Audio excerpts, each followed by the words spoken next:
Okay, so I think you guys will find this interesting. What we're doing today is the continuation of some of the other things that we've been looking at.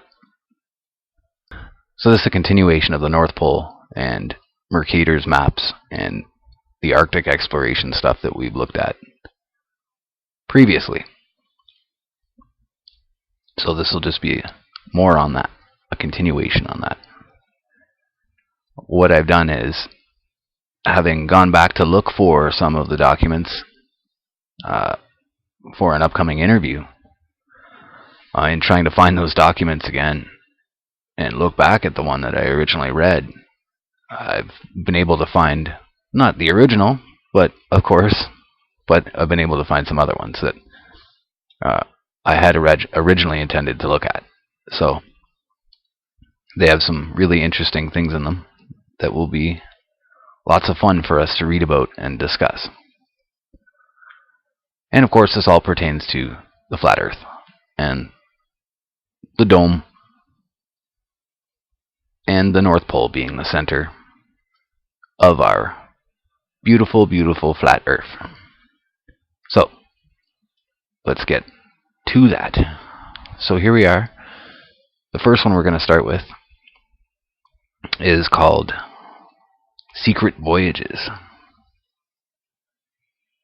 And we're not supposed to have access to this book, supposedly. Look at the ring on her finger. Woo. Secret Voyages, M.I. Hush Hush, double top secret. So, because I'm going to be reading this from Google Books, some portions are going to be cut from it. But here's a general idea of what we'll be talking about over the next little while on my channel. So, history, American discovery, exploration, pre-Columbian voyages, Indians, Native Americans, horses, Old World and New World cultural contact, diffusion before Columbus, history, China, Zheng He, Zhu Fu, Zhu Wen, the 1418 Ming map, the history of England, Nicholas of Lynn, John and Sebastian Cabot, Queen Elizabeth, Francis Drake, John Dee, King Arthur, Edward III, Roger Bacon. History, ancient Bible, Pharaoh Hatshepsut, King Solomon, Solomon's Mines, Ophir, African American, Marco Polo, Pope Clement IV, the Renaissance, Amerigo Vespucci, who many claim that America was named after, cartography, the history of Mercator, longitude, clocks and navigation, inventions, the history of telescope, longitude, compass, mechanical clocks, guns, and espionage. So I'm going to pause there to talk about something I've been meaning to get out for some time, and I think I'm going to put this movie out because of this. This is something I've meant to talk about the show Connections and Connections 2. I used to watch it a lot with my parents when I was a young boy, and in that they talk about that the art of and the science of exploration and of clocks and navigation and cartography were all linked to and aided by the creation and invention of actual mechanical clocks. And what they talked about is that they couldn't properly navigate the oceans and find their proper longitude without a very stable clock. They needed the clock in order to tell how far they had traveled over time, in order to tell their actual longitude. And they used the Greenwich Mean Time, GMT. They used that line as their indicator. But what's interesting is that we noticed that all happened at around the same time. So this book and the portions that we're reading here come from the 1490s up to the 1600s, and we can see that this is a result of a search for 1577. And it was at these times, either way you look at it, the discovery of the New World and discovery of and the invention of and the formation of the sciences of naval travel are affected by and aided by good, sound mechanical clocks. They are intricately tied together.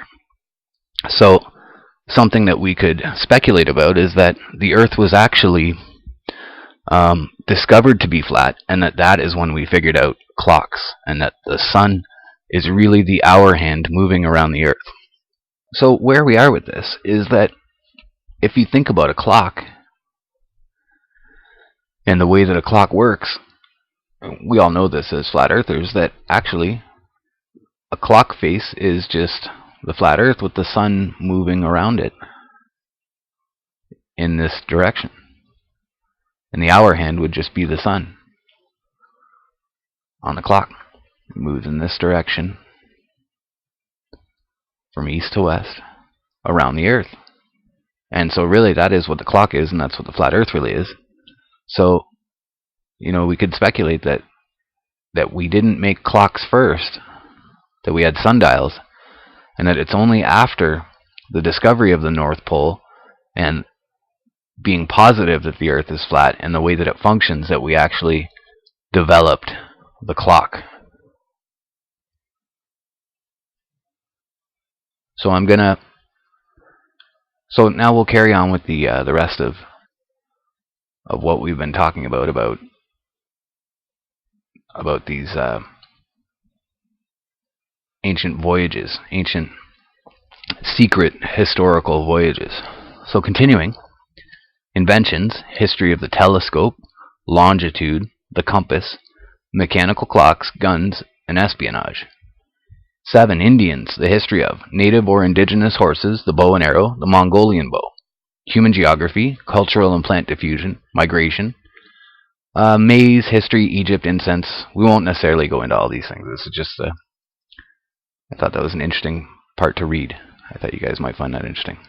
The secret contents. And what we have is a foreword by Gavin Menzies, prologue, Theodore Sabrosa, The Vision of the Pharaoh Queen, Solomon's Heirs, Zhu Fu and the Isle of Fu Sang. So earlier we were talking about where do these false flag people go?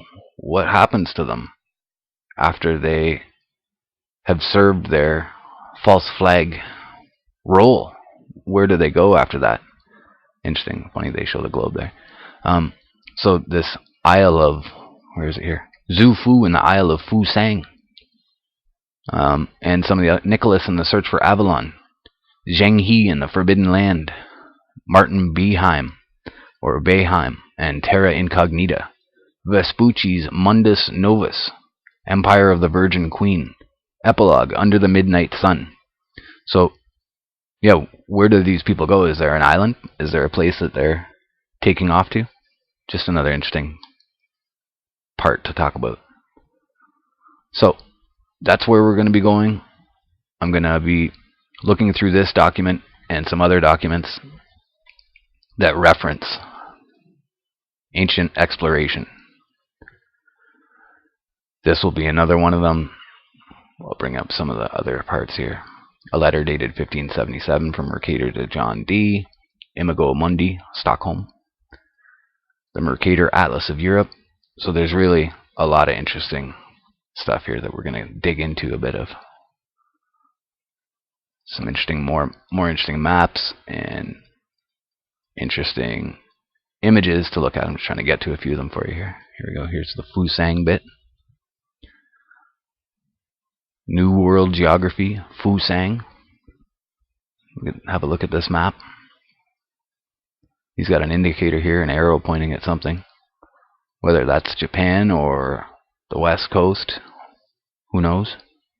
It talks about it. We'll get into this here. Here we go. Treasure Map of Paradise, the Isle of Immortals. The ancient Chinese geography is represented in this 19th century printed map from Korea called the Shanghai Jing or Chonhado. The map portrays the old world at the center surrounded by a ring continent of overseas lands. This is a symbolic type of map that was intended to represent the approximate locations of major countries. The names used to identify geographical places such as Uncle Dragon Country or Heavenly Mountains reflects the terminology used in the 1st to 3rd millennium before Christ. So the map's origins are probably very ancient. The map clearly shows that the legendary Fusang, or the Isle of Immortals, was situated all the way across the Pacific Ocean beyond Japan. The circle near the center represents the capital of China. Shown above are the yin-yang symbol, the serpent turtle of Zhenwu, Polaris, or the god of the north, and the legendary symbol for the Ling Chi mushrooms that we'll get into shortly.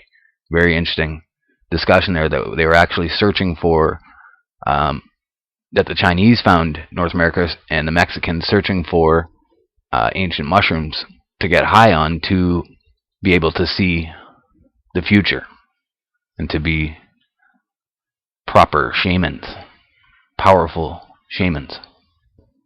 So that's some of the more of the interesting stuff that we'll get into here. So this is some of the artwork and depictions after they met with the Mexican inhabitants. We can see some of those Aztec-inspired artwork and some of the stuff down the side here. And this all links up with the ancient oop arts and the ancient stuff that we've looked at on my channel quite a bit. So that's what we'll be getting into very shortly at Flatwater. Thanks for watching, guys. We'll